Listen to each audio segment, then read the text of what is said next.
Okay, ಒಂದು ದರ್ಶನ್ ಬಗ್ಗೆ ನಾನು ಇಷ್ಟು ದಿನ ಮಾತಾಡಿಲ್ಲ. ಓಕೆ, ಎಲ್ಲರೂ ಇಲ್ಲಿ ಬಂದಿದ್ದೀರಾ. ನಾನು ಯೂಶಲಿ ಈ ಥರ ವಿಷಯಗಳು ಬಿಟ್ಟು ಮಾತಾಡಕ್ಕೆ ಹೋಗಲ್ಲ. ಬಟ್ ಎನಿವೆ, ಇಲ್ಲಿ 3 ದರ್ಶನ್ ಇದ್ದಾರೆ. ಒಬ್ಬರು ನೆನ್ನೆ ದರ್ಶನ್ ಅಂದರೆ ನಮ್ಗೆ ಬಹಳ ಮಜಾ ಕೊಟ್ಟಂತಹ ಸೂಪರ್ ಸ್ಟಾರ್. ಅವರ ಚಿತ್ರಗಳು ಫ್ಯಾಂಟಾಸ್ಟಿಕ್. ದರ್ಶನ್, ನಾನು ವೀಕೆಂಡ್ ರಮೇಶ್ ಚೇರಲ್ಲಿ ಕೂತು ಆ ದರ್ಶನ್ ಒಬ್ಬರು, ಅವರು ನೆನ್ನೆಯ ದರ್ಶನ್ ಒಬ್ಬರಿದ್ದಾರೆ. ಇವತ್ತಿನ ದರ್ಶನ್ ಒಬ್ಬರಿದ್ದಾರೆ. ನಮ್ಮೆಲ್ಲರಿಗೂ ಸ್ವಲ್ಪ ಬೇಜಾರಾಗಿದೆ ಈ ಘಟನೆಯಿಂದ. ಒಂದು ದೊಡ್ಡ ತಪ್ಪಾಗಿದೆ. ಆ ತಪ್ಪಿಗೆ ಆಗಬೇಕಾದಂಥ ಶಿಕ್ಷೆ, ಆ ತಪ್ಪನ್ನು ಯಾರು ಮಾಡಿದಾರೋ ಆ ವ್ಯಕ್ತಿಗೆ ಶಿಕ್ಷೆ ಆಗಲೇಬೇಕು ಅನ್ನೋದು ಕಾನೂನು, ಅದಾಗುತ್ತೆ. ಬಟ್ ಇದೆಲ್ಲದಕ್ಕಿಂತ ಇನ್ನೊಬ್ಬ ದರ್ಶನ್ ಇದ್ದಾರೆ, ಅವರು ನಾಳೆಯ ದರ್ಶನ್.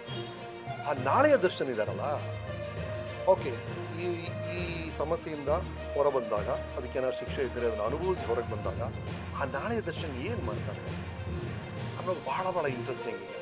ಲೈಫಲ್ಲಿ ನಾನು ಮುಂಚೆನೇ ಹೇಳಿದ್ದೀನಿ, ನೋ ಯೂ ಟರ್ನ್ ಅನ್ನೋ ಬೋರ್ಡ್ ಇರೋದು ರಸ್ತೆಯಲ್ಲಿ ಮಾತ್ರ. ಲೈಫಲ್ಲಿ ಆ ಬೋರ್ಡ್ ಇಲ್ಲ. ಲೈಫಲ್ಲಿ ಯಾವ ಬೇಕಾದ್ರೂ ಯೂ ಟರ್ನ್ ಮಾಡಿ ನೀವು ಏನು ಬೇಕಾದ್ರೂ ಮಾಡ್ಬೋದು. ಹಾಗಾಗಿ ನಾಳೆ ಇದೆಲ್ಲ ಸಮಸ್ಯೆಗಳೆಲ್ಲ ದಾಟಿ ಈ ತಪ್ಪಿಗೆ ಆಗಬೇಕಾದ ಶಿಕ್ಷೆ ಹಾಗೇ ಆಗುತ್ತೆ.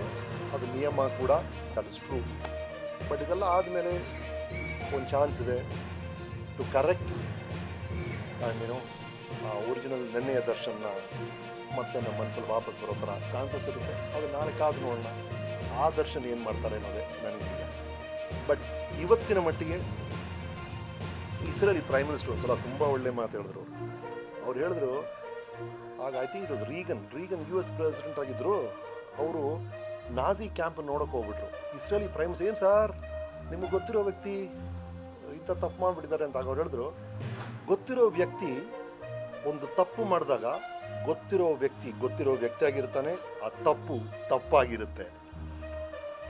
ಆ ಗೊತ್ತಿರೋ ವ್ಯಕ್ತಿ ಅನ್ನೋ ಕಾರಣಕ್ಕೆ ತಪ್ಪಲ್ಲ ಅಂತ ನಾವು ಹೇಳೋಕ್ಕಾಗಲ್ಲ.